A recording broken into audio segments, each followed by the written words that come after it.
But that was when I really started to go, okay, you've made a lot of promises to this woman and you're not on a path to keep any of them. I want people to know it really does not matter where you start. The whole question that life is going to ask you is, where do you want to go and what's the price you're willing to pay to get there? And I go to her dad, you know, I want your blessing to ask your daughter to marry me. In the nicest way possible, he says no. So my obsession became that humans are the ultimate adaptation machine. We are literally wired from the ground up in order to grow and improve under stress and pressure. So he's seeing like people who seem legitimately happy to see me, all of this madness going on. I said, Andreas, do you remember when you asked me how I was gonna take care of your daughter? And he said, yes. I said, how am I doing? And he just started to cry. Dude. I started the Max Out program so that I could bring you people in their lives who have maxed out particular areas of their life or that I'm fascinated by. And I was telling this gentleman to my left, I made a list of people that I personally wanted on my program because they fascinate me, they inform me, they inspire me. And so this gentleman to my left, just to give you a background, this guy parlayed a 990 SAT score into a multi-billion-dollar company that he built. It grew 57,000% the first 3 years. So I want you to get your head around that. He was named by Success Magazine last year as one of the 25 most influential entrepreneurs on the planet. Secret Entourage in 2016 named him the Entrepreneur of the Year. And he has built multiple companies into brands, and those are things I'm very impressed with. And we're gonna get into your head about how you did that, but I'm overwhelmingly impressed with Impact Theory, which is an organization that he and his wife Lisa started the last few years that is really making a difference in the world, just like his company Quest Nutrition did. And so, Tom Bilyeu, thank you for being here today, brother. Thank you for having me, man. I'm so excited to be here. Me too. We flipped the script before, so. I've been on his program, and now finally I get you here. And frankly, being on your program impressed me even further with you. The level of dedication and preparation and how much you care. And I just know both of our audiences have wanted to see you and I together. Yeah. And so let's talk about you today, though. This isn't about me. Let's do it. So 990 SATs, true story? True story, and I took it twice. So that's my combined. That's your combined? Yeah, so neither time did I actually score that high. Both were lower, but when you put the best math and my best verbal together, that's when you get the 990. Are you kidding me? So you don't even really have a 990? Extra embarrassing. Nope. If they hadn't let me take it twice, I would have had, I don't know, like a 960 or 970, something I feel a lot better because I'm not going to tell you what mine were because you would probably leave the room right now, but mine were even lower. And so you and I give both people, and I retested too. And so you and I give people hope who maybe weren't the greatest students in the world. That's literally, people think that it's embarrassing for me to admit that, but the truth is that is exactly what I want. I'm already at the punchline of my life, right? It works out okay for me. Right. So it's like, I want people to know it really does not matter where you start. The whole question that life is going to ask you is, where do you want to go and what's the price you're willing to pay to get there? Were you, I completely agree with that too, obviously. Were you like this young? So I know you didn't have the best SAT scores in the world, but I've been around you enough now. I consider you a freak, which is a compliment coming from a guy like me. No, I take it as I think such. you know what I mean. Yeah, You're uniquely driven and wired to pursue greatness and to make an impact, no pun intended, in the world at a level that most people have not yet realized they're capable of, even though they are. Sure. And so, did you know this young? If we went back and looked at this kid who grows up in Washington State, was there already these obvious insights and clues that you were going to turn into this guy? What were you like as a young guy? No, there definitely were not clues. So when I was a kid, I didn't show any signs of promise, to be really fair. And my own mother, when I left for college, I almost chickened out. And I was like, I don't want to go. I want to just stay home. And she was like, no, you need to go. You need to go. Pushes me out of the nest. And then literally every day since, she's tried to claw me back. So one day, I don't know, 3 or 4 years ago, I said to her, Mom, you were the one that kicked me out. I wouldn't have left if you hadn't pushed me. So why did you push me? Yeah. And she said, with no malice whatsoever, I just always assumed you were going to fail. Oh my gosh. And now she had never been always my biggest cheerleader, always rooting for me, telling me I could do it. But quietly, just inside, she was like, you didn't show any drive. So the one thing I will say is I was grandly ambitious. I always said, I'm going to be rich, I'm going to do this, I'm going to do that. always, since the time I was a little kid, but I didn't have the drive to see it through. So I really, really was an empty dreamer when I was a kid. And it was learning to hate that in myself, if I'm completely honest. Yes. And to not allow myself to be an empty dreamer, to force myself to get the skills to actually execute against it, to not be in any way, shape, or form pacified by saying I'm going to do something, which is actually super dangerous. Most people just thinking about the fantasy of what they're going to do gives them some partial sense of, oh, I've done it. Whereas I stopped letting that be okay for me, which largely came down to embarrassment I felt around my wife working when I had no job. And that was the time, she was my fiance at the time, but that was when I really started to go, okay, you've made a lot of promises to this woman and you're not on a path to keep any of them. Wow. Our stories are unbelievable. I did not know that, and our stories are unbelievably paralleled. I was in the same situation, by the way, where I was sort of an entrepreneurial, unemployed guy while she was paying our rent, right? So I relate to that too. I'm just curious, I want to make sure I think you're one of the great American business stories. Wow, man, thank you. And not only because of the wealth that you've accumulated, but because of, this word's overused, but it's so true with you, because of the impact you're making in the world because of your success. That's what I admire. As you know, that's what I'm trying to do with the Max Out program too, and just with my life. So what I don't get is this connection, so just help me understand it, because you know that I know your story, I'm fascinated by it. How do you get from a 990 SAT into USC? How I got into USC itself, this makes me a little sad. This is one part of the story I wish were a little different. Okay. I cheated all through high school. So the one thing that, so I graduated in the top 10 of my class. And you were a good cheater. I was a good cheater. And this is one thing I will say. People talk about network and they talk about charisma and all. It's just real. And so I was nice. And that got me a long way. I remember in 7th grade, so one of the guys I would later cheat off of in high school becomes my absolute best friend in the universe. But he's on the spectrum, right? The autism spectrum. And in 7th grade, he wouldn't talk to anybody. And so I turned around one day and I was very outgoing at that time in my life, which I consider myself now just a dyed-in-the-wool introvert. But at that time, the role in the family that I played was the jokester. So I was used to getting laughs and getting my self-esteem from my ability to make people laugh. So I turned around to him in 7th grade, I point at him and I'm like, my mission in this class is to get you to talk. And so inside he was thinking, oh my God, somebody actually cares. Yeah. And so then it became like, we just started attracting to each other. And he is still to this day probably the smartest person I've ever met. Wow. And so it just became this sort of unlikely pairing. But to give you an idea of like how weird this kid was, and we're still close to this day, so he talks of himself like this. My mom said if he doesn't start acknowledging me when I say hello to him, he's not allowed to come over anymore. She would literally say straight up to his face, hi, and he would say nothing. It was super weird. And so I was like, dude, you just gotta say hi back. And so he credits me with teaching him like social skills, and I credit him with helping me graduate high school, basically. So, but I always believed graduating high school. Literally. And I always believed that I could do the work, but that other things were more important to me. So I told myself a total bullshit story, which was that, hey, I could be working and earning these grades, but I'd rather like learn how to talk to girls and how to like socially engage. It's total BS. Okay. I'm well aware of that now. But at the time, it really felt totally justified. And I was like, they're not teaching us things that are going to help anyway. Nobody can answer why algebra is going to be useful to me. And so I just felt like that was fine. But when I went to college, day one, I said, okay, I'm going to be taking on a massive amount of debt. I'm learning the thing that I love. This is what I want to do with my career, so I better actually know how to do it. So the phrase that I repeated in my head over and over and over was A or F, sink or swim. I will not cheat, not even one. It doesn't matter. Okay. Either one of those is acceptable. The only thing I care about is that I do every bit of work myself. And I stuck to that. So my grades in college are and I did better in college than I did in high school. And you didn't, is this true that you want to be a filmmaker? Yes. Right? Very much But so. you didn't know that there was a difference between USC Film School and USC? Dude, welcome to growing up in Tacoma. So first of all, like nobody really knew how this all worked. So I went to USC because my dad had a friend who made almost an offhanded comment. My dad was like, oh, my son wants to go be a filmmaker. And the guy was like, oh, USC is the best film school in the world. Okay. And so my dad comes home and goes, I hear USC is the best film school. So I was like, well, I guess I'm going to USC then.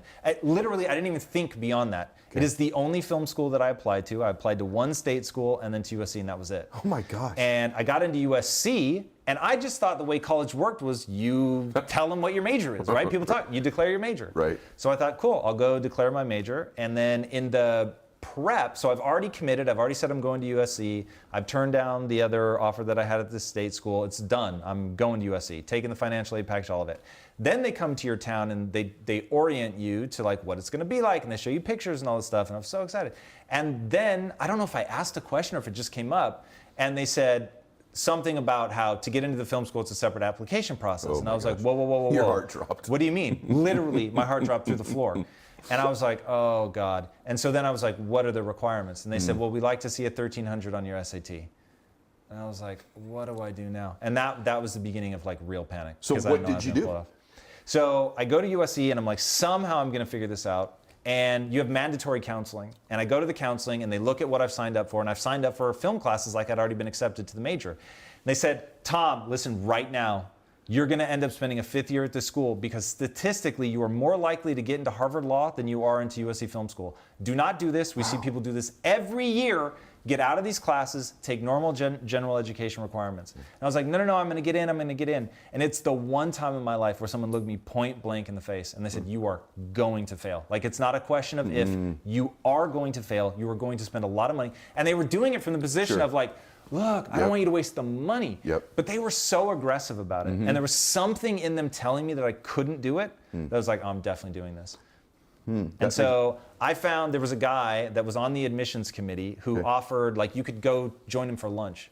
And so I went, he made the offer to like a class of 350 people, and I was the only one who showed up.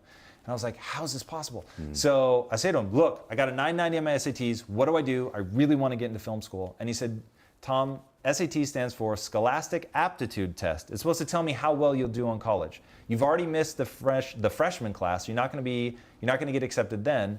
So you can only get accepted as an incoming junior. But as an incoming junior, I don't care about your SATs because I have 2 years of college to look at. So he said, if you don't want me to worry about your SATs, just get good grades. So I said, cool. For the next 2 years, all I'm going to do is get good grades. I didn't date. I didn't party, I didn't drink. I literally didn't leave my dorm room. I worked. I put my head down for 2 years and I just worked. And I got, if it wasn't a 4.0, it was like a 3.95 or something. So it's never that clean. Like, I want my story to be, hey, I learned that if I just put my head down and work my ass off, I can get whatever I want. That is unfortunately not what I learned, because I believed at the time you're either talented or you're not. So I wasn't in film school to become a filmmaker. I was in film school to learn the technical side. How do you turn on a camera? Where do you put a light? Things like that. But I thought you either have the ability to tell a story or you don't. So I believed myself to be a natural filmmaker. I just believed I had talent. And so I go to film school and everything is proving. So first I gamble, right? And I take all the film prerequisites, even though they tell me not to. I get into film school, so that feeds my ego. Then second, so you have 2 classes that are like testing you to see where you're at as a filmmaker, and I smash it. First class, smash it, and your second class, you have to team up. And basically, everybody wants to direct, and anybody that wants to be a cinematographer that's good, all the directors are fighting for them. And so not only did I get the cinematographer everybody wanted, but I got to direct. And then we killed our film. It was amazing. So now I'm like, I'm the shit. Like, literally every egotistical belief that I had about myself being naturally talented is just happening for me. It's effortless. I'm not even putting that much energy into it. I mean, other than the physical production, which is exhausting. But I'm not like trying to be more artistic. I'm trying to learn how to turn on cameras and stuff like that. But I'm just a naturally talented filmmaker. So everything in college is leading towards only 4 people in your class get to direct a senior thesis film. So all the people, everybody else crews, but 4 people get to direct. And I was chosen as one of the 4. So literally the narrative in my head is, I am naturally talented. You either have it or you don't. And I have it. And I'm very grateful that I have it. And then I make my senior thesis film. And it is the most catastrophic, horrific, crash and burn, embarrassing thing I've ever gone through. The class is making fun of me. They're cutting up reels of my film to make a joke out of it. I mean, it was abysmal. Oh my gosh. And in that moment, I realized the cold, hard truth. And this is, when I tell this story, people think, oh, now he's just being hard on himself or being overconfident. I'm telling you right now, I didn't have talent. And so in that moment, I realized I don't know how to tell a story. So whatever natural talent looks like, I didn't have it. It was so bad I stole the master from the school. No way. Yes, because I never wanted it to be seen again. So so that leads into the darkest period of my life. Okay. So I graduate, and you would think, hey, but you worked so hard to get in film school. Why isn't that the ringing narrative? And it just wasn't. The ringing narrative was, you thought you were talented, you're a fool, you don't know anything. And I couldn't afford to furnish my apartment. So I was literally laying on the floor of my apartment. I had an air mattress, but I was laying on the floor of my apartment. With a degree from SC. With a degree from SC, taking every remedial job that I can get, because now my ego is so crushed. Smashed. I need to be the smartest person in the room. It's like the only thing I have left. Well, at least I'm naturally smart. So I just put myself in dumber and dumber rooms, which means I'm making less and less money. I'm selling video games retail at one point. I mean, it was really bad. You're putting yourself in dumber and dumber rooms so that you were the smartest person in that room. Got it. I wouldn't interview for a job unless I knew this person at some point in the interview will say, why are you interviewing for this job? You're better than this. It's interesting to me the takeaways you have from experiences, because in life, it's not the experiences happen to us, it's the meaning we take from them. And it's interesting to me that even you getting into film school, even your takeaways are deeply unique and very self-aware. How's the next step happen? I began to discover brain plasticity. Yeah. So I'm laying on the floor of my apartment. I'm flirting with depression. I just don't know how I'm going to make anything in my life, feel hopeless and lost. And so I start reading about the brain. Mm-hmm. And reading in college revealed itself to me as the way to gain knowledge. And so I start reading about the brain. I see there's this debate going on. This is like late 90s, early 2000. And there's a camp of people saying, no, you can learn, even like to your last day on this planet. But it was highly debated. It's not anymore, but it was then. And I said, I choose to believe that. I choose to believe that I can grow and change. Mm-hmm. And so I start reading voraciously. I start thinking about brain plasticity and getting better. I take a job as a teacher and realize in teaching them, I'm able to make their films better. And if I can make their films better, why can't I make my own films better? So that starts to rebuild me, and I start thinking of myself as someone that needs to grow and learn and get better. So it's now called a growth mindset. You can now get a book on it. You can watch 1,000 YouTube videos. None of this existed back then, which is why all the stumbling around. But I start reading, and I start reading voraciously, and it starts to build my belief system. And that belief system ultimately is what completely changes my life.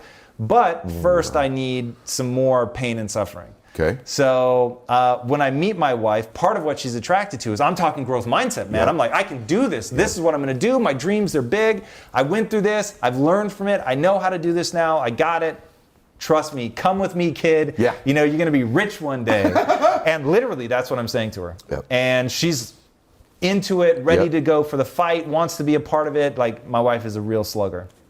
And so we then are doing the back and forth, because she started as my student at the film school, and we fell in love, but she's in London and I'm in LA, and so we're having to do back and forth, and I find myself living in London. And now I want to ask her hand in marriage. And I know she's old school, so I need to go to her dad. Yeah. And I go to her dad and I say, you know, I want your blessing to ask your daughter to marry me. And in the nicest way possible, he says no. And my wife, Lisa, had always warned me, my dad's going to quiz you. When I introduce you, my dad's going to quiz you. Introduces me, he almost doesn't look at me, okay? No quizzing. Get to know him a little bit, no quizzing. Seems kind of disinterested. He'd ask me a question and then wouldn't even listen for the answer. But when I say, I want your blessing, just like starts going through all these questions. And the final question was, how do you plan to take care of my daughter? Because he was very successful. Okay. And he said, my daughter's become accustomed to a certain lifestyle. And how are you going to provide that for her? And I said, sir, I know what you see right now is a broke, unemployed kid. Wow. But I'm the most ambitious person you've ever met, and I will one day make your daughter rich. And he said, thank you. I hear that. I still don't want you to marry my daughter. Now, important to acknowledge, he's always been incredibly kind to me. Yep. He was just very clear that he did not want me to marry his daughter. Man. And so that was like, whoa, like the gauntlet has been laid down. I'm going to rise up to this. And so in my soul, I'm like, I've got this, man. I'm going to do this. I'm committed. There is no way I will not get rich now, because I'm going to take care of that woman. I'm going to show him that I'm right. Ooh. And then the next morning I lay in bed for 3 hours, maybe 4. And the day after that, 3-4 hours again. Why? Because it was cold I didn't want to get up and put a sweatshirt on and literally walk the 8 paces. And so I would sweat it because she was working and my job was to make her lunch. And she would come home and we'd eat lunch together. And when we get to the punchline of what I'm like today, even I have a hard time believing that was really me. So then these 2 successful entrepreneurs walk into my class. And up to that point, I'd promised myself 2 things. So I grew up chubby in a morbidly obese family and with no money. And I said, one day I'm going to be rich and one day I'm going to have 6-pack abs. And that was my promise. And these guys walked in and they were rich and they had 6-pack abs. And they said, look, we're starting a technology company. Why don't you come be a copywriter? And I was like, absolutely. And it's one of those where people are like, what are you doing? Like, you're leaving the secure job? For me, I was like, they're like unicorns to me. Yeah. They are literally the thing I'm looking for. Yeah. They are rich and they have 6-pack abs and they're gonna let me into their company. Yeah. And so their whole pitch was, look, man, this is a startup. You can have any job in this company you want. You just have to become the right person for the job. So it was a tech company. It was in this beautiful office overlooking the Pacific Ocean. Every single person in that company had a floor-to-ceiling window overlooking the Pacific Ocean, except me. And they put me in the server room, which had no windows and a bunch of computers, all worrying and making noise. And I remember one of the guys was like, who's the kid in the server room? And so that's how I became known. I was the kid in the server room. I didn't know anything about business.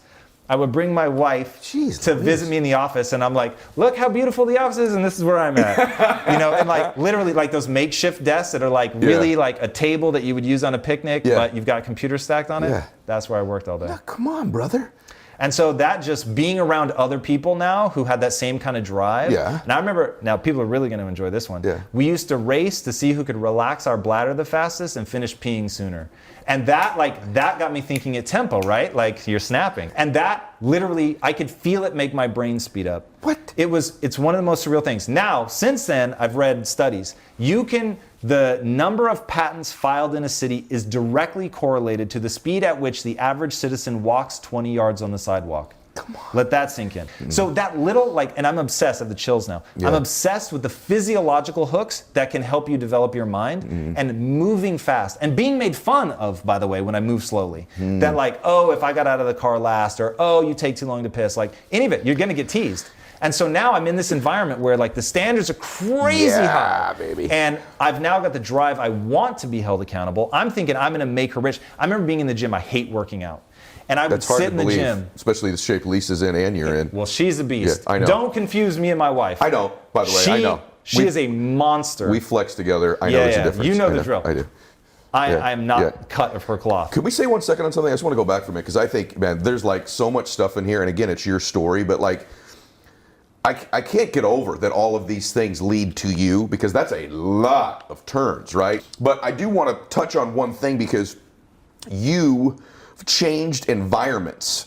And to me, it sounds like one of the key things was having some thoroughbreds you started to run with, like that power of environment. So before we talk about that part, I want you to just speak to that because we're going to be everywhere today on this stuff. But I'm a monster believer that the way you change your identity is your associations. And so what you just described to me was this guy who's trying to find an identity for the better part of his life, right? I'm ambitious, but I'm not driven, right? I break down barriers for 2 years, then I get a big ego. Then I do something great, then my ego gets smashed, right? Then I start, my mouth writes these big old checks to my father-in-law, I'm all fired up, then I sleep in bed all day long, right? But do you believe big time that identity is shaped by these associations in everybody's life? 100%. Talk about that for a second. So it's so aggressive and it's now getting repeated. So I fear trite words, but words become trite because they're so true that people repeat them until they lose their meaning. So you're the average of the 5 people you spend the most time with. That's just true. But now it's become so common to say, and it's like every Instagram post that I fear it's going to lose its meaning. Who are you spending time with? Because if you're spending time with people like you, you're spending time with people like me, I'm raising you up, or I'm just not gonna spend time with you.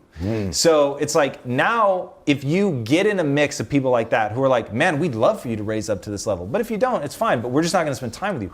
All of a sudden, that desire to belong to something powerful that you can see is gonna lead you to your dreams. And I remember saying to my wife over and over and over, they are the surest path to my success. I don't know anything else. I just know if I can hang on to these guys, they're gonna make me better. And so that was through all the years of being embarrassed and developing actually massive anxiety because I was always behind. I was always the dumbest person on the phone. I was always the dumbest person in the room. And it was like, was I going to be willing to emotionally go through that to get great? And most people can't. So here's the thing. Now imagine, I'm not the only person they said, hey, this is a startup. You can have any job you want. I saw 12 people, maybe more, come and go over the years. They just couldn't emotionally deal with it. And so I remember thinking to myself, why is it that I'm able to do this?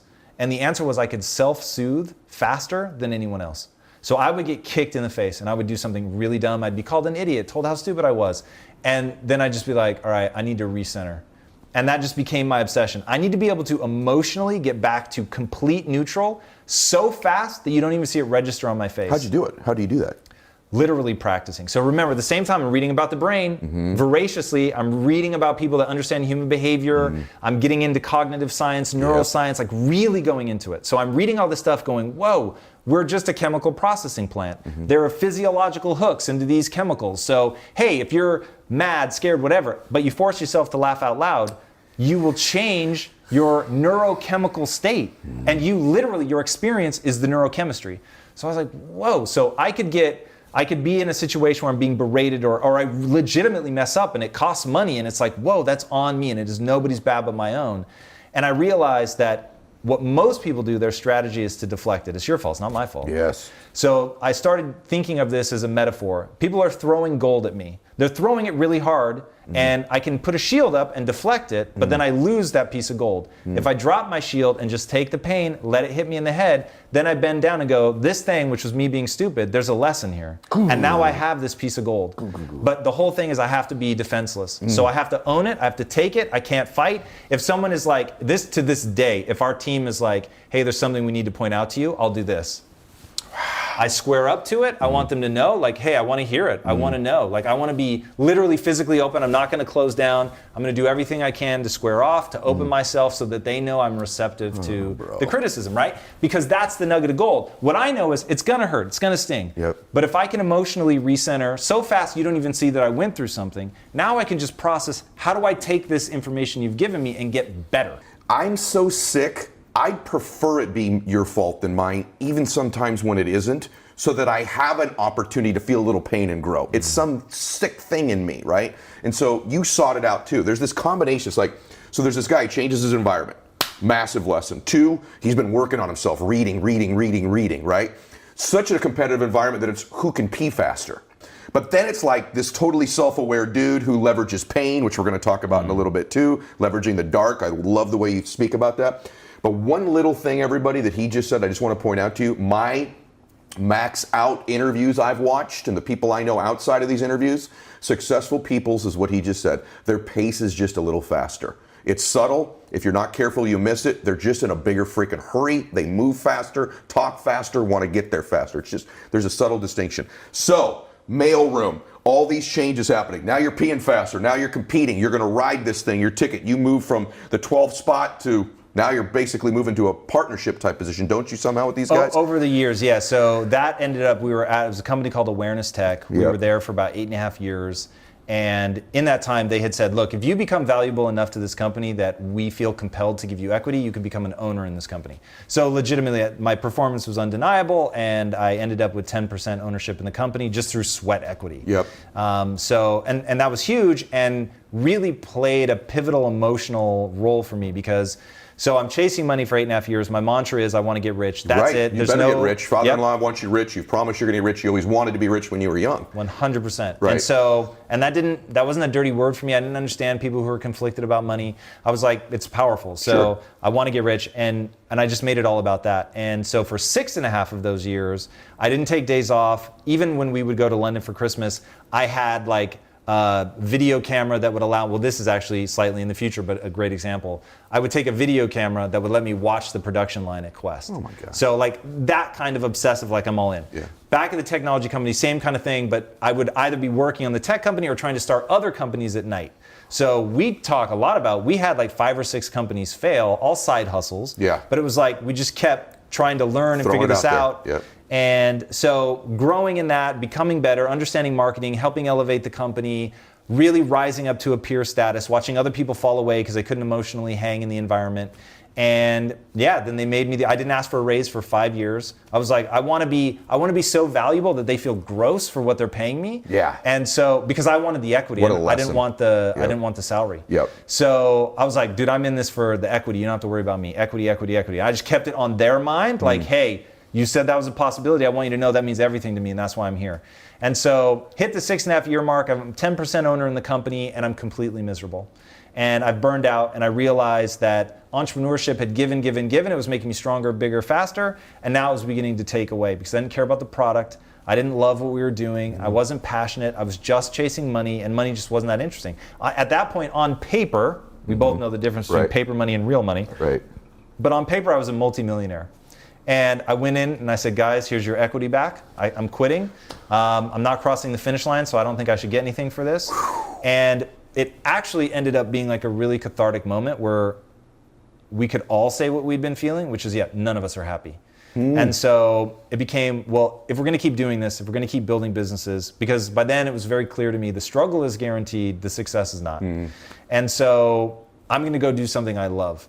And they agreed, they felt the same. So we said, okay, well, what would we build that we would love even if we were failing? And so for 3 very different reasons, that became a nutrition company. And for me, it was I grew up in a morbidly obese family. My uncle essentially ate himself to death when I was 12 years old, and it was scary and sad. My mom is morbidly obese, has been my entire life. My sister's morbidly obese, has been almost her entire life. My dad at one point was morbidly obese and then lost weight, but it was like, that's just where my family lived. Yeah. And so I was like, they're going to die far sooner than they need to. And there's this great Mother Teresa quote, nobody will act for the many, but people will act for the one. And so I just needed to wake up every day and think about my mom and my sister, and that was it. And I thought, I can show up every day and fight for them. It's not about the money anymore. I can fight for them.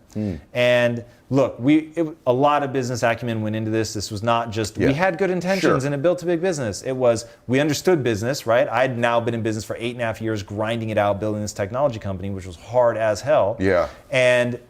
But now we were able to marry that. And by the way, we took the tech company through the recession and everything. So, I mean, it was like I'd taken some knocks.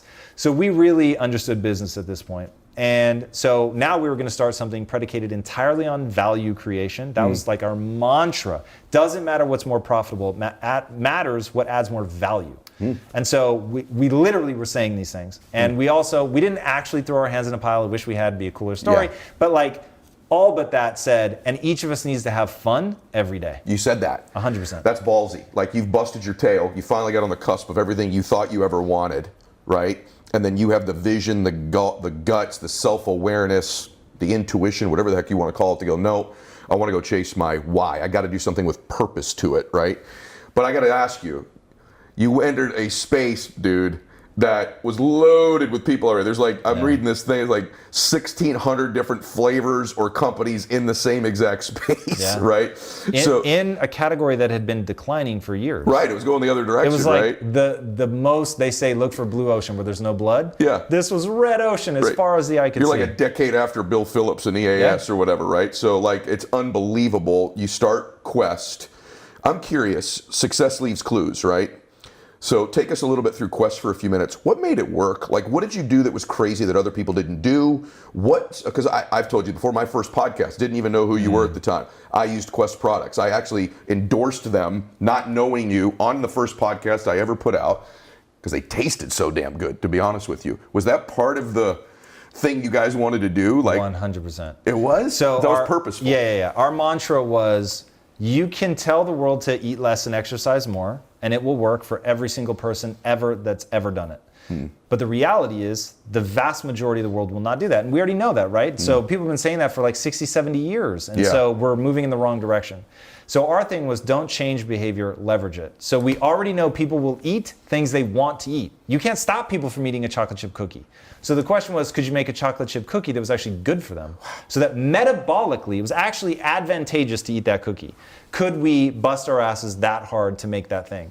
And so it wasn't easy, but now we had a mission. We wanted to end metabolic disease. Now, when you have that clarity, I know people are going to eat things based on taste purely, so we know we have to address that, which is why we made snack foods instead of like, coming out with broccoli and, made chips. steamed. Right. Yeah, exactly. Yeah. We made chips. And so, but if you called Quest and said, hey, I want to get in shape, what should I eat? Our answer was boiled chicken breast and steamed broccoli. Right. Because that's the truth. Yes. Right? So we're not trying to pull a fast one. We Right. want people to know they can trust us. We know where our products fit in. When you absolutely have to have a chocolate chip cookie, eat our chocolate chip cookie. Right? So that was our shtick. And so we went to manufacturers and thought, okay, we'll get this made by other people just like everybody else. We're a marketing company. We don't want to be a manufacturing company. And they just said, this bar can't be made. They're like, and they couldn't put words around it, but what we realized was the reason the bar couldn't be made, because I'm sure many people thought, hey, let's make a bar that tastes great but doesn't have sugar. Right. But then they won't run through the machinery. So for the last 70 years, equipment has been made to spec to make things that have high fructose corn syrup. High fructose corn syrup has a very specific viscosity. Once you take that out, even if you replace it with another liquid binder, it's just entirely different. So it wouldn't run through the equipment. And you knew none of this None of prior it. to it. Right. I remember when my partner came and said, we need to become our own manufacturer. We were all like, what? Like, it just sounded so absurd. Yeah. But he was like, look at it. The evidence is there. These guys aren't going to do it. We can't trust even because if we're manufacturing with them and they're starting to fall behind and the cost of the bar is going up because it's having trouble on the equipment, they will put ingredients in to make it run more smoothly. And he was like, we've just seen it because we knew other people in the industry. And he was like, we've seen it too many times. So we can't trust it. And if we're going to build a business based on trust, then we have to do it ourselves. So naivete, the beginner, we had no idea how enormous that task was. By the time I left, we had over 300,000 square feet of storage and manufacturing. It was insanity. 1,400 employees. Bars are coming off the line at the rate of 1.5 million a day. Yeah. Like it's like a machine gun. It's crazy. My favorite part of that plant, by the way, everybody knows the after. The after is it becomes this just household name, one of the fastest growing companies on earth, regardless of the business space. Founded by 3 dudes who were basically trying to do something out of cause that could have probably made a couple bucks doing the thing they were already doing. Formed a brotherhood, a real trust-based relationship. My favorite part of that plant story, though, isn't the protein bars coming out of there. My favorite part of that story goes back to Lisa and her dad. And so finally, your face just changed, just so you know, right there. So finally, after all of this journey, right, I'm picturing this 16-year-old dude. I'm actually going back all the way to you with the guy on the spectrum and saying, I'm going to get you to talk, right? The jokester. And I'm picturing you cheating in high school. I'm picturing the 990 SAT. I'm picturing you get into SC. I'm picturing you not in film school. I'm picturing this guy all the way laying in the bed in the morning. All the failures, the startups, the false starts, all this stuff. What I think is a man in conflict with himself, it sounds like to me. All of his life, right? Then meeting the woman of her dreams, but dad's not thinking you might be the dude, right? All of that journey to this 300,000 square foot plant, or one of them at the time anyways, and you end up, all those protein bars coming out of there is awesome, and there's a lot that still come out of there. But what really happened in one of those plants, or the plant that's the most special thing to me, is what? Tell them what happened. So my father-in-law obviously had been watching the journey from day one, and but he hadn't been to America since we launched the company. And so he'd seen, he's struggling a bit at awareness technologies, and they're starting this new protein bar company, which sounds like financial suicide to him. Yeah. But okay, if that's what you guys want to do. And so when he came, he didn't realize how big it had gotten. And we had reported the numbers to him, but we kept it really dry with him. He's not a guy you hype. So it's like, this is our top line revenue. And I think some part of him thought he wasn't understanding it. Because it was in the hundreds of millions of dollars. Revenue, not valuation, revenue. Yeah. And so like some part of him just couldn't quite allow himself to believe it had gotten that big. Because we were in the same house. We were driving better cars by that point. But it was no drastic lifestyle change because we were just pumping everything back into the business. So he comes over and we're walking the floor, and it's the one we were in at that time was over 100,000 square feet. 800 employees scrambling around him. It was crazy. The bar's coming off, everything. We've walked him around the whole facility, and people are greeting me like the boss, man. So it was like, Tom, thank you so much. Like really, really kind, generous people, busting ass on the line. And if you show them kindness, they show you kindness in return. They didn't know he was my father-in-law. They just wanted to come and say hi. So he's seeing like people who seem legitimately happy to see me, and all of this madness going on. And I said, Andreas, do you remember when you asked me how I was going to take care of your daughter? And he said, yes. I said, how am I doing? And he just started to cry. Dude. Because Lisa's here too. I've just picture that story, bro. Like all you had been through. And I know probably for you in that moment, that was probably more important to you than, say, that nice car you were now driving, right? No question. You know, like you're a pretty stoic dude sometimes when I watch you. And like you should just see your face changing even when you start to tell that story. Like in this amazing life you've had, that is one of the great moments of your life. I know that because you love her so much. You will know this more than most. When you're young and nowhere, but you've got belief in yourself, and you make a promise to somebody that you love, and you mean it. You don't know how you're going to do it yet, but you really mean it. Like sincerely, I'm not going to stop working until I do that thing. Yeah. And then you actually do it. I can't give a gift in this human life that is better than that. There isn't anything. Yeah. Like I remember stroking a check to my mom that had a lot of commas and zeros, and that was unimaginabely cool. Like whatever cool thing you think you're going to buy, it won't compare to someone in your life who struggled. So and you just in a stroke, you make the struggle just go away. You're right. And if they knew how good it felt, you'd work even harder. If you, as good as you think those moments are, they're a million times better. No question. They're a million times better if you knew how great those moments were. By the way, this is the part where you just rewind the last 90 seconds and play that back for yourself again, because you may not hear something more profound in your life than what he just told you. Because in my life, in my journey of all this stuff and things, there's a handful of those moments that made all of those things worth it. And it isn't a house physically for myself or a really fast car. And we both agree those things are awesome and you should have them, but it's the things you can do for the people that you love, that you admire, that are a million times worse. So I'll be honest with you, having a beach house is about what I thought it would be. It's incredible, it's great, but the things I've been able to do for my family have exceeded what I thought they would be like. So what I want to do now, because you founded Impact Theory, and I'm riveted by your content. I love your content, I love your guests, but I really love what you talk about. And so what I want to do now is I want to help the people watching this have a better shot at making their dream, their vision happen than they did before you and I sat down here together, okay? Because you've made yours. It's an unbelievable journey, and you're just now taking on this new chapter of your life. I'm just curious first, because I want to understand you too. What's this fascination you have with the Matrix movie? I am fresh out of film school, about a year out of film school. So The Matrix came out in 99. I graduated in 98. So I'm hopelessly lost at this point. And I go to a comic convention, love comic books, and I come around the corner at this divey little comic convention. Like, if you're thinking San Diego Comic-Con, this was not that. This was like a divey little thing. And I come around the corner, and there is Carrie-Anne Moss, Keanu Reeves, Joe Pantoliano, Joe Silver, the producer, like just this whole panel of people. I'm like, what? And so this is like, I mean, film is the center of my life at this point. Yeah. I'm like, I can't believe these people are here. I had no idea. Yeah. And they're like, hey, we're handing out tickets to the premiere tonight. You can see it on the back lot of Warner Brothers. No way. And I was like, oh my God, this is incredible. So I go, and I'm waiting in line, and as I'm waiting in line, literally just like in the back alley of Warner Brothers, the doors burst open, people come out screaming, and I was like, what is going on? And so I plug my ears because I don't want to hear if they're going to give spoilers, and they all go off, but I could tell. Something special. Yeah, they were into this thing.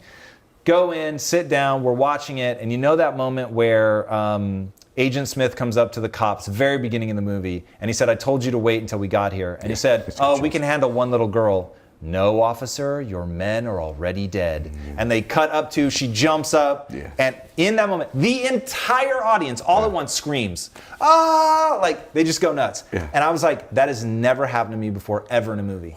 There was just something so captivating. And then ultimately, The Matrix is the perfect metaphor for the human experience. It is about a guy who from the day he shows up has the same abilities as the day at the end. But once he learns to believe in himself, then he can actually do more. Even though he had the same potential, he's able to do more at the end. And I was like, that's life. Like, you've got this potential, but if you don't believe in yourself, you're never going to put in the work to actuate it. And so it's a film with like multiple training sequences, which are like my thing. I love training sequences. So yeah, excuse me, that is like the dominant metaphor. So when I go to explain to, because I've done a lot of work in the inner cities, when I go to explain somebody, you've got to get them to how to be successful. You've got to give them a new frame of reference. Yes. And so the Matrix is that metaphor. Like, there is a real world equivalent to jacking into the Matrix, and it's called reading. And if you read, you can get knowledge, and you can get it fast. It's basically someone's life distilled down to something that you can read in a week. Like, that's crazy. I agree. So that's my obsession with the Matrix. Bro, I love that. And there's all these parts of the Matrix that apply in real life. And I love what you just said about reading too, because, and I just feel like there's this, we live in a matrix too, to some extent. Like 100%. Our RAS in our brain that you and I both know a lot about is this filter that reveals to us our own reality. And the more that we can begin to understand how our brain works and what we see, what we believe strongly reveals itself to us, the more we would take greater control of our beliefs. And so I'm a believer though that there's this chase that you have in life where you're chasing your vision, all the positive, warm vibe stuff. I also believe that there's two great motivators. There's the gain pleasure, there's to avoid pain, right? For me, oddly, the greater motivator many times in my life was avoidance of pain. And just in hearing your story, just got chills again. And hearing your story, I think you tap into that a lot too. So talk about that concept for people to understand how to leverage pain, or what you, I think, called the dark place. The darkness. Can you talk about that for a second? Yeah, so like you said, there really are only two macro level motivators that we have in life, and that's pleasure and pain. And so what I want people to understand is, okay, so if nature only gave you two things to motivate you, pleasure and pain, why would you eliminate half of them? And so most people think that life is about avoiding the pain. I'm here to tell you right now, in a very controlled fashion, it is about really experiencing the pain, learning from it. So Ray Dalio, the most successful hedge fund manager of all time, has a perfect math equation. Pain plus reflection equals progress. If you don't feel the pain, you never reflect on it. So my thing is, I spend 80% of my time focused on the beautiful things in my life, the things I'm grateful for, the beautiful things that I want to bring into existence, all of it. 20% of the time though, I'm in the darkness, man. I'm in that Tim Grover, relentless, I'm going to make this happen if I have to break myself. And I'm not afraid to lean into that because I know how powerful it is. Now, if you really want to put numbers how powerful this is, they did a study and they wanted to find out what happens, how can we get people to endure more pain? And the punchline is hilarious. So they would take people and they would submerge their arm in a bucket of ice and they would just hold it there as long as you can. Now, at first it's just cold, but after a while it really starts to hurt. And so people would end up yanking their arms out. They found that people could hold their arm in the bucket 35% longer if you let them display anger. So put it in, they get to that point where they're about to pull it out and you tell them, yell, cuss, do whatever you need to, and they'd be able to do it. The expression of intensity, even what I'm doing right now, I can feel myself ready, right? I'm ready to strike, my muscles are tense, I've got a different posture, I bring my chin down, there's intensity in my eyes. Like, dude, I'm now feeling that because I'm embodying it, right? So it makes me really feel that. And so I actually started to tell the story earlier. I hate the gym. But what I would do to make myself work out is my wife would be on the opposite side of the gym and I would stare at her and I would imagine her being attacked. And I would imagine her being attacked by people bigger than me and that the only way that I could fight them off was to get stronger. There was nothing beautiful in it. I was not worried about aesthetics. I was worried about saving my wife. And by stepping into that dark place, and because people are like, what are you doing? But dude, I needed that motivation to push past what I want, to push past pain, boredom, all of it, and just to really get into it and get a result. But I find that people shy away from that. Look, to me, it's an 80-20 split. If you're spending more than 20% of your time there, it will be corrosive. It will start to erode your sense of self because you're going to feel badly, right? Because I would be saying to myself, you're weak, come on, like you've got to get stronger. If you spend 80% of your time doing that, that sucks. I don't want to live like that. But not being able to dip into both, you'll just never hit the level of extraordinary. You may be fine. You may even be good. But you're never going to be great. I don't even think you're ever going to be completely happy, and I'll tell you why. This is going to be something that people will snip this part because you have to dip into that dark place. And here's the other reason you have to do it. You and I both know people who used to do it who no longer do. Friends of ours who have sold a company and didn't go to the next level and found the next thing. What happens is if you spend all your time in the pleasure place, thinking about it and only experiencing it, you become dull to it. It's the contrasts in life that give you all the juice, that give you all the passion. So letting yourself go feel pain and discomfort and the dark place makes the light place, the pleasure place, so much more ecstasy, power, passion when you go back to that state because of the contrast. If you're constantly sitting in just warm water all the time, it just sort of eventually wrinkles you up. You got to have contrast in your life. And so it's not just a place where it's a catalyst for change, it's a catalyst for happiness, ironically, is going to the dark place. You also talk about something, man, and I've never heard someone say this before. Maybe I need to be reading more, okay? You and I are both workout guys. You get in there sort of reluctantly, but you also have talked, exponentially about what a catalyst it's been in your life, right? But I want you to talk about that. But inside that, see, I work on my meditation, on getting in a quiet place. It's not something I do well. It's not something that a lot of the achievers I know can do by emptying their mind all the time because they're going. And you said something I watched recently where you talked about Thinkitating. Thinkitating. Oh my gosh, is this going to be huge for some of you right here.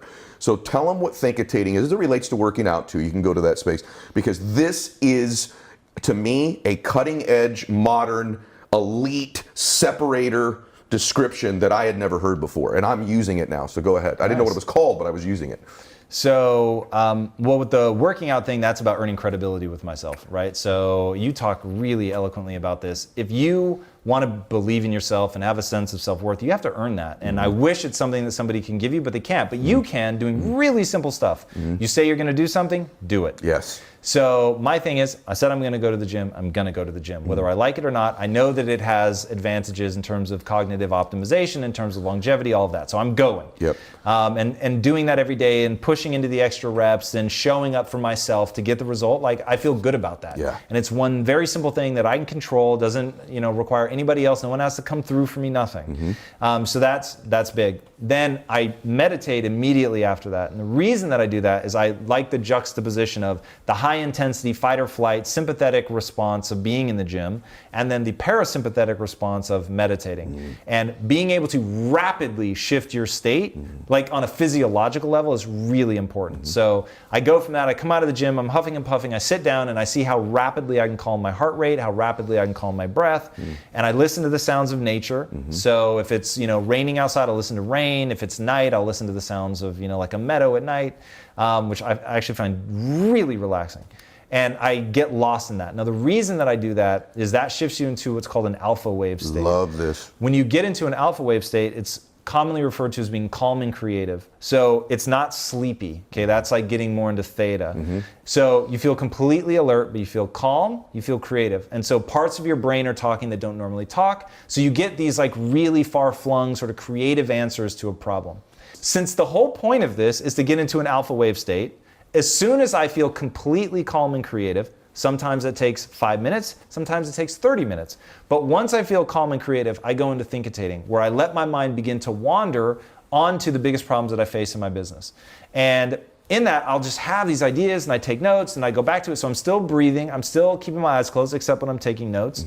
And I stay in that space and I can sometimes elongate that for another 30 minutes. So my typical meditation's 15 to 20, and then I'll thinkitate for 10 to 40 minutes, depending on like if I'm really on a vein of something interesting. And knowing that I'm gonna be able to do that once I get into the alpha state, I actually get into the alpha state much faster because I'm not thinking, oh, is this an idea I should take a note on? I'm just like, when am I really there? Yes. When I feel it click in, I'm like, okay, cool. And if I have an idea, boom, then I go for it. So that's been transformative to my business. It's transformative to me. I've done it from time to time, but I've resisted it because of that other learning. Right. And the more I thought through when you started teaching, I went, my gosh, some of my idea to do this, even though Tony had encouraged me to do it, came in one of those moments and the vision for it. Had I not taken action, written it down, went through all of the thoughts I had a chance when I was young, I'll just share this with you. When I was much younger, I ended up running into Wayne Dyer on a beach in Maui early in the morning. Isn't that crazy? Not bad. But along those lines, similar,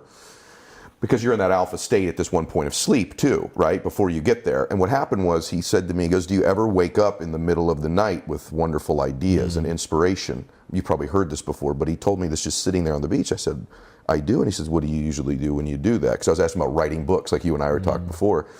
And he said, well, that's the morning inspiration. That's the divine waking you. The worst thing you could do is go back to sleep. And it's an invitation to be creative at that time. And he says, so what I do is I get up and I write until I can no longer write in those moments before. And so I thought that was only during sleep that would happen, at that first stage of sleep, and now I'm learning that I can get in that state as I meditate after I work out. It's freaking brilliant, and you should talk about it more, because I don't hear other people talking about that. Wow. It's brilliant, brother. So let me ask you a couple things about you for a few minutes. We're gonna not have that much more time left, but I now want people to feel like I'm at lunch with Tom, and I want to learn things from him. A, what makes you happy?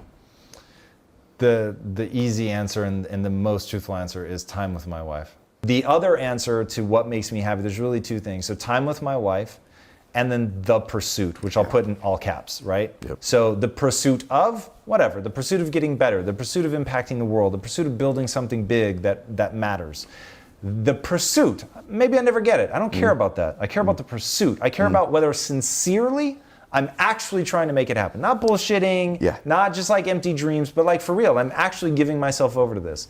And I spent a lot of time in the inner cities. I big brothered for this one kid for 8.5 years, completely changed my life.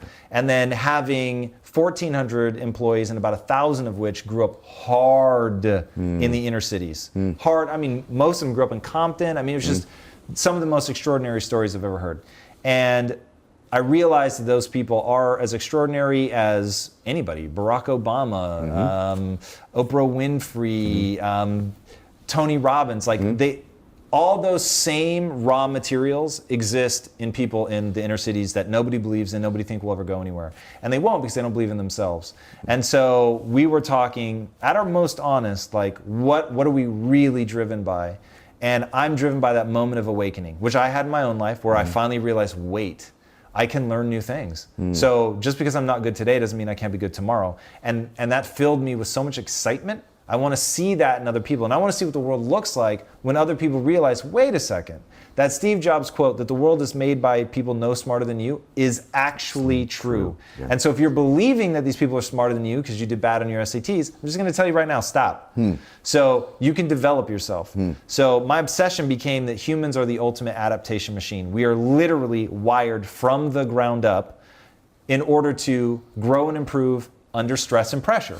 So it's like, what's the phrase? Pressure can burst pipes, but it also creates diamonds. Yes. So it's like, you need the pressure.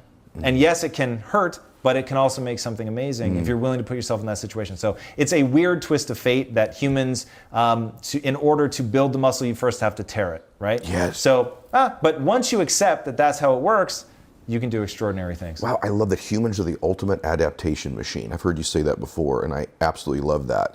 Now, you've had, like I have, you've had extraordinary people sitting across from you. I've been blessed to have you sit across from me today. And I'm curious if there was a common denominator between all of these people, or what have you learned that surprised you in doing the show so far? The thing that's really surprised me is that it is so consistent. Which is? What has made them all successful, and their ability to articulate it. They use different words. Some people come at it from different angles. Everybody has something fresh, but there's this thread that runs through them all. What's the thread? The thread is drive. It's not an empty dream. It's a willingness to take action. It is a willingness to face whatever they feel they need to face: embarrassment, failure, risk. But they go out and they actually do the things that they need to do to develop the skills that they need to execute. And so that comes from a place that they just own it. Yeah. And to have the courage to go out and actually do it and get the skills, you've got to believe that you can. And that's where it comes down to ownership. Once people are willing to say, oh, everything is my fault. Like that then, and the funny thing is, I wrote a blog article, this is probably like 5 years ago now. I wrote a blog article that, Ed, when I tell you, I thought, what's the thing that's the biggest gift that I could give somebody that if they read it would change their lives forever and for the better? And the article, and it still remains true. The article was about me saying if I got rear-ended by a drunk driver, that I would blame myself. And people were in an uproar, and they were just pissed. And they're like, you're victim shaming, and I'm like, what? I'm like, the thing I'm not doing, I'm not being a victim. I'm saying that there are choices I could have made, not the least of which was don't get in my car. Right. So I could have not gotten in my car. I could have, because I paint the scenario where you end up pulling in between two people. There's nowhere to go. Wow, that's and powerful. so, and I'm like, and the car dies, and your horn's dead. So it's like they hit you. Now, even the insurance company is just going to pay out, right? They're going to say, well, there's nothing you could have done. Yeah. But if you accept that, you play the role of the victim. If you own it and say, oh, well, I could have done this differently, I could have done this, and I could have done this, and you understand that I'm not doing it to feel badly about myself. I'm doing it to maintain control. That's when you go, okay, I'm in control of everything that's ever happened to me. Then you're just looking for other options. Oh, what else could I have done? How else could I have chosen differently? So that's like, you want to talk about the thing that all those people have, it's that. A couple more things I want to ask you about. You talk a little bit about seeking power. Yeah. And it confused me when I first heard it. I'm not sure I even liked how you said it at first until I understood it.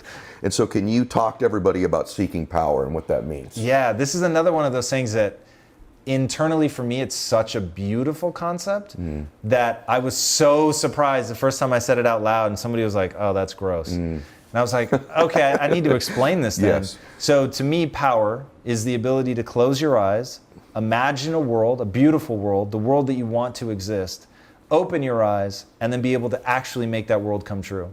And so when I say I'm seeking power, I'm saying I'm seeking the skills that will allow me to make the world a better place.